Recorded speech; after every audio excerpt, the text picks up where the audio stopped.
राधे राधे। स्वागत है आप सबका आपके अपने चैनल निष्ठा भक्ति भाव पर। शनिदेव को ग्रहों का राजा कहा जाता है। भगवान भोलेनाथ ने इन्हें न्याय के देवता की उपाधि दी है। शनिदेव को बहुत जल्दी क्रोध आता है। इसी क्रोध की वजह से पिता सूर्य से इनकी नाराजगी बनी रहती है। इनके क्रोध से सभी बचने की कोशिश करते हैं, वरना व्यक्ति पर मुसीबतों का पहाड़ टूट पड़ता है। इसलिए इन्हें प्रसन्न करने के लिए शनिवार व्रत रखा जाता है। व्यक्ति शनि दोष से बचने और उन्हें शांत रखने के लिए अनेक उपाय करता है। शनि कृपा से व्यक्ति को सुख और वैभव की प्राप्ति होती है। जो लोग शनिवार का व्रत करते हैं उनको पूजा के समय शनिवार व्रत कथा का श्रवण करना चाहिए। शनिदेव को काल और न्याय का देवता माना जाता है।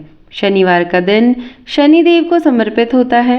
शनिदेव हर व्यक्ति को उसके कर्मों के हिसाब से फल देते हैं, इसलिए उन्हें कर्म फलदाता भी कहा जाता है। शनि को प्रसन्न करने के लिए लोग उनकी पूजा, व्रत और उपासना करते हैं।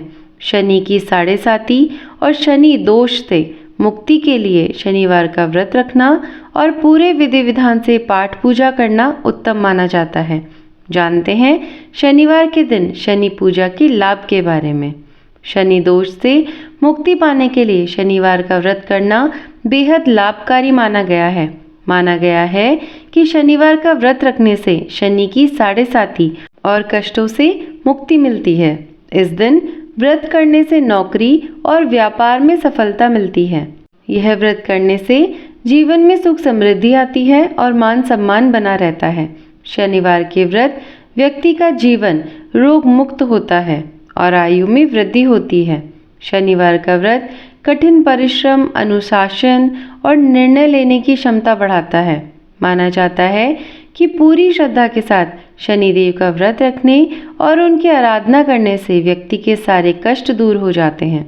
शनिवार का व्रत करने से शनि की साढ़े साती, महादशा और शनि दोष के नकारात्मक प्रभावों से मुक्ति मिलती है। शनिवार व्रत की शुरुआत किसी भी शुक्ल पक्ष के शनिवार से करनी चाहिए। सुबह जल्दी उठकर नित्य कर्म और स्नान आदि से निवृत्त होने के बाद इस दिन व्रत का संकल्प लें। इसके बाद शनिदेव की प्रतिमा या शनि यंत्र को रखें। प्रतिमा स्थापित करने के बाद भगवान शनिदेव को पंचामृत से स्नान करवाएं। शनिदेव की प्रतिमा को चावलों से बनाए 24 दल के कमल पर स्थापित करें। इसके बाद शनिदेव को काला वस्त्र, काले तिल, सरसों का तेल, धूप, दीप आदि अर्पित करें। शनिदेव के सामने सरसों के तेल का दीपक जलाएं।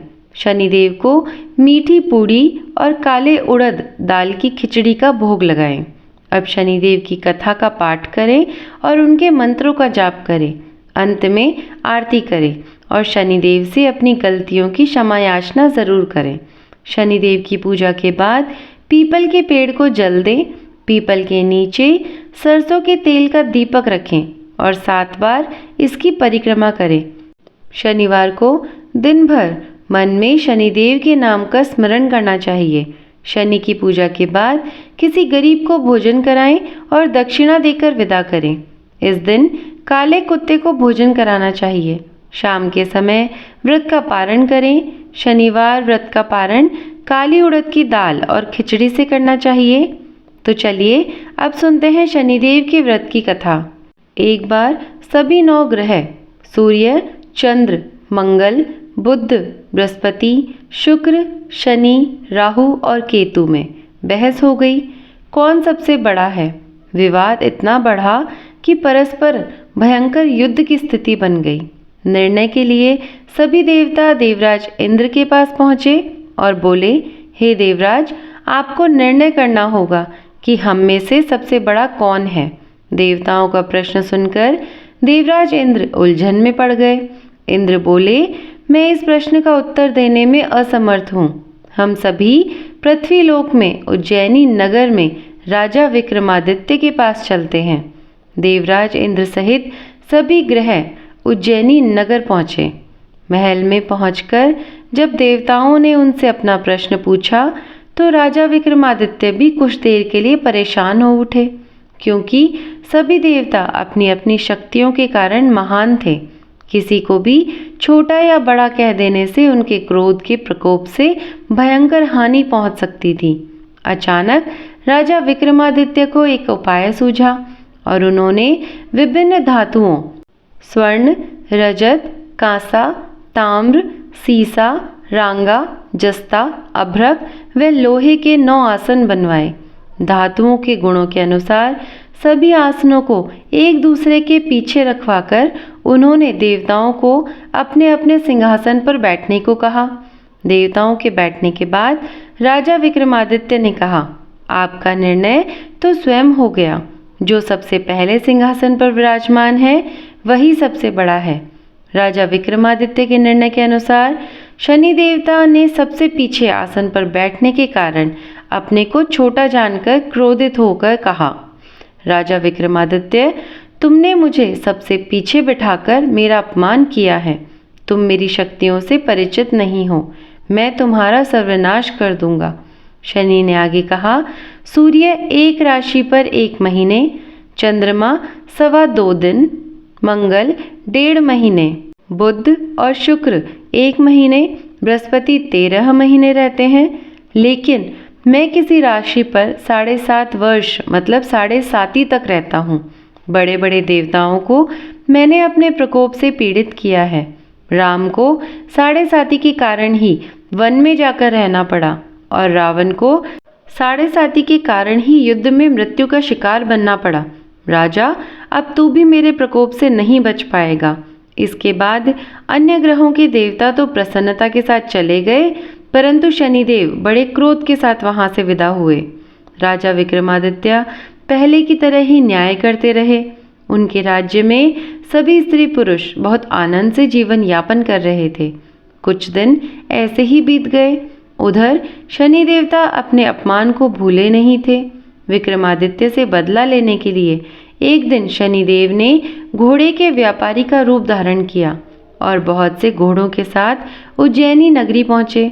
राजा विक्रमादित्य ने राज्य में किसी घोड़े के व्यापारी के आने का समाचार सुना तो अपने अश्वपाल को कुछ घोड़े खरीदने के लिए भेजा। घोड़े बहुत कीमती थे। अश्वपाल ने जब वापस लौटकर इस संबंध में बताया तो राजा विक्रमादित्य ने स्वयं आकर एक सुंदर व शक्तिशाली घोड़े को पसंद किया।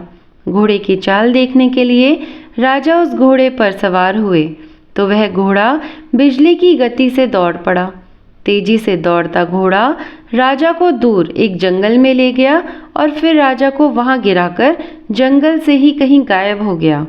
राजा अपने नगर को लौटने के लिए जंगल में भटकने लगा, लेकिन उन्हें लौटने का कोई रास्ता नहीं मिला। राजा को भूख प्यास लगाई। बहुत घूमने पर उसे एक चरवाहा मिला। राजा ने उससे पानी मांगा। पानी पीकर राजा ने उस चरवाहे को अपनी अंगूठी दे दी। फिर उससे रास्ता पूछकर वह जंगल से निकलकर पास के नगर में पहुंचा। राजा ने एक सेठ की दुकान पर बैठकर कुछ देर आराम किया। उस सेठ ने राजा से बातचीत की तो राजा ने उसे बताया कि मैं उज्जैनी नगरी से आया हूँ। राजा के कुछ देर दुकान पर बैठने से सेठ जी की बहुत बिक्री हुई। सेठ ने राजा को बहुत भाग्यवान समझा और खुश होकर अपने घर भोजन के लिए ले गया। सेठ के घर में सोने का एक हार खूंटी पर लटका हुआ था। राजा को उस कमरे में छोड़कर सेठ कुछ देर के लिए बाहर गया। तभी एक आश्चर्यजनक घटना घटी।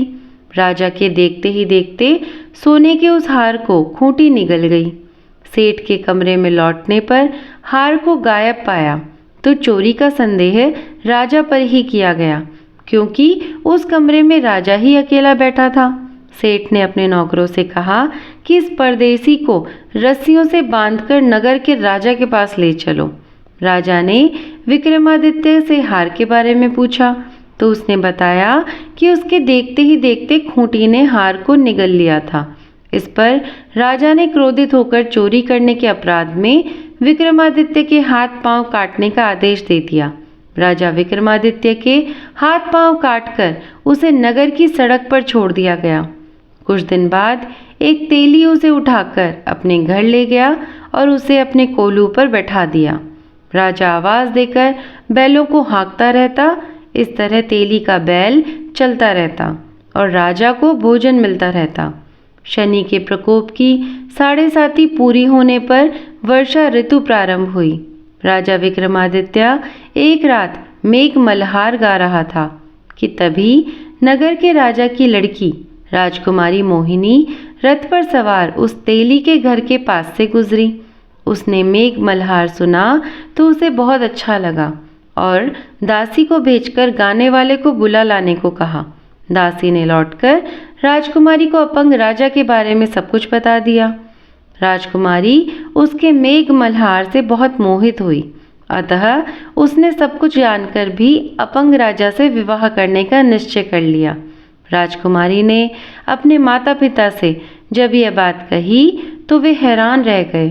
रानी ने मोहिनी को समझाया, बेटी, तेरे भाग्य में तो किसी राजा की रानी होना लिखा है, फिर तू उस अपंग से विवाह करके अपने पांव पर कुल्हाड़ी क्यों मार रही है? राजकुमारी ने अपनी जिद नहीं छोड़ी। अपनी जिद पूरी करने के लिए उसने भोजन करना छोड़ दिया और प्राण त्याग देने का निश्चय कर लिया। आखिर राजा रानी को विवश होकर अपंग विक्रमादित्य से राजकुमारी का विवाह करना पड़ा। विवाह के बाद राजा विक्रमादित्य और राजकुमारी तेली के घर में ही रहने लगे। उसी रात स्वप्न में शनिदेव ने राजा से कहा, राजा, तुमने मेरा प्रकोप देख लिया, मैंने तुम्हें अपने अपमान का दंड दिया है। राजा ने शनिदेव से क्षमा करने के लिए कहा और प्रार्थना की कि हे शनिदेव, आपने जितना दुख मुझे दिया है अन्य किसी को ना देना। शनिदेव ने कुछ सोचकर कहा, राजा, मैं तुम्हारी प्रार्थना स्वीकार करता हूँ। जो कोई स्त्री पुरुष मेरी पूजा करेगा, शनिवार को व्रत करके मेरी व्रत कथा सुनेगा, उस पर मेरी अनुकंपा बनी रहेगी। प्रातःकाल राजा विक्रमादित्य की नींद खुली तो अपने हाथ पांव देखकर राजा को बहुत खुशी हुई। उसने मन ही मन शनिदेव को प्रणाम किया। राजकुमारी भी राजा के हाथ पांव सही सलामत देखकर आश्चर्य में डूब गई। तब राजा विक्रमादित्य ने अपना परिचय देते हुए शनिदेव के प्रकोप की सारी कहानी सुनाई। सेठ को जब इस बात का पता चला तो दौड़ता हुआ तेली के घर पहुंचा और राजा के चरणों में गिरकर क्षमा मांगने लगा।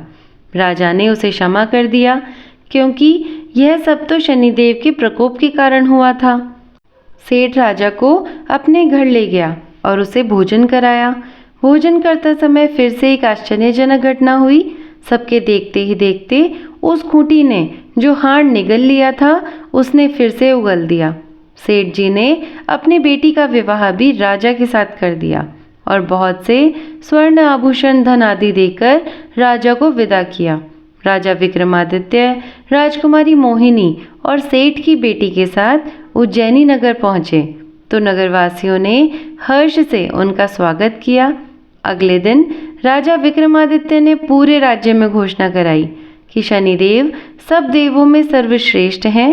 प्रत्येक स्त्री पुरुष शनिवार को उनका व्रत करें और व्रत कथा अवश्य सुने। राजा विक्रमादित्य की घोषणा से शनिदेव बहुत प्रसन्न हुए। शनिवार का व्रत करने और व्रत कथा सुनने के कारण सभी लोगों की मनोकामनाएं शनिदेव की अनुकंपा से पूरी होने लगी। सभी लोग आनंद पूर्वक रहने लगे। तो ये थी शनिवार व्रत की कथा। उम्मीद है आज की कथा और शनिवार व्रत की जानकारी आप सबको पसंद आई होगी। अगर वीडियो अच्छा लगा हो तो वीडियो को लाइक और शेयर करिएगा और अगर आप चैनल पर नए हैं और अभी तक चैनल को सब्सक्राइब नहीं किया है तो चैनल को सब्सक्राइब करिएगा। उम्मीद है आज की जानकारी आप सबको अच्छी लगी हो। मैं मिलती हूँ आपसे फिर ऐसी ही एक जानकारी के साथ में। तब तक के लिए धन्यवाद। राधे राधे।